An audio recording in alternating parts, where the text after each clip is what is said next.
विषय साहित्य प्रसंग राजोचित व्यवहार।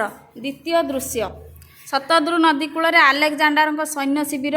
आलेक्जांडर निज हाथ में भारतर गोटे मानचित्र धरी देखुंत। पाखरे ठिया होइछन्ति तांको सेनापति सेल्यूकास। शुणुची झेलम नदी कूल गोटे क्षुद्र राज्यर राजा पुरु आम पराक्रमी सैन्य प्रतिरोध करने आयोजन कर साहस कम नुहे। तुम्हें पाखक दूत पठाई बाण कर। हाँ शुण पुरु राजा को आहरी जनईदेव एक क्षुद्र राज्य को जय करदे जे मोर अभियान शेष हो नुहे।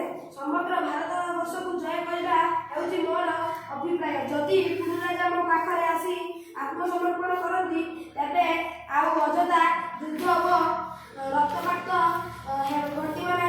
बरं आम विरोध से युद्ध घोषणा क्षमा करदेली। मोर बहुदिन बासना आज पूर्ण होगा। स्वर्णपशु भारत भूमि विषय पिलादिन केते कथा शुणी ए देश माटी सुना भले ए देशर घीओ महुरे परिपूर्ण। आज ए महान देश मोर करगत हेबाकू जाउछि।